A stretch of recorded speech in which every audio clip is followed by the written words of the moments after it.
जानो टीवी के नाजरीन अस्सलाम वालेकुम। दोस्तों, खाना हर शख्स की बुनियादी ज़रूरत है। हर इंसान अपनी पसंद के मुताबिक खाना खाता है, लेकिन इंडिया से तलक रखने वाली 78 साल किस्मानी 15 साल की उम्र से रोज़ाना रेत खा रही है। वो रेत के साथ बजरी भी खा लेती है। हैरत की बात यह है कि ये सब खाने के बावजूद उसकी सेहत बिल्कुल ठीक है। उसे रेत और बजरी खाने की वजह से कोई मसला भी पेश नहीं आता। बुढ़ापा होने के बावजूद किस्मानी बजरी को अपने दांतों से चबाती है। किस्मानी के मुताबिक शुरू में इसे चंद दिन पेट में दर्द हुआ, लेकिन फिर सब ठीक हो गया।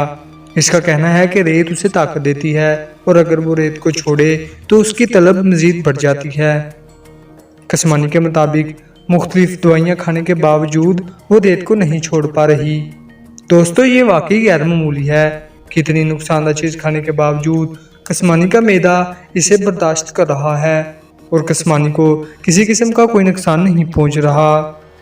तो चलिए दोस्तों, बढ़ते हैं अपनी वीडियो के दूसरे हिस्से की जानिब।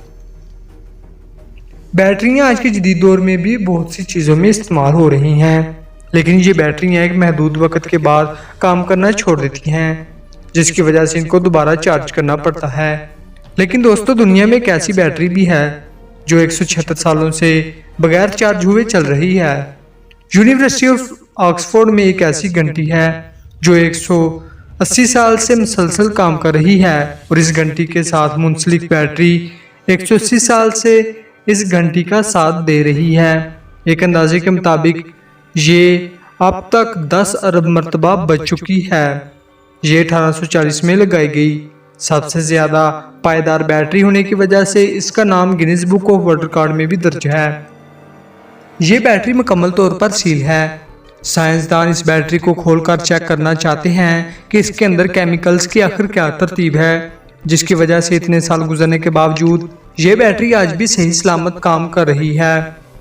लेकिन खराब होने के डर से इस बैटरी को खोला नहीं जा रहा। ये बैटरी आज भी अपना पूरा काम दे रही है, लेकिन इस सब के बावजूद वक्त गुजरने के साथ साथ इसकी ताकत जरूर कम हो गई है। तो उम्मीद है दोस्तों आपको हमारी वीडियो पसंद आई होगी। हमारी वीडियो को लाइक करें, दोस्तों के साथ शेयर कीजिए और चैनल सब्सक्राइब कीजिए। मिलते हैं ऐसी ही दिलचस्प वीडियो के साथ, तब तक के लिए अल्लाह निगहबान।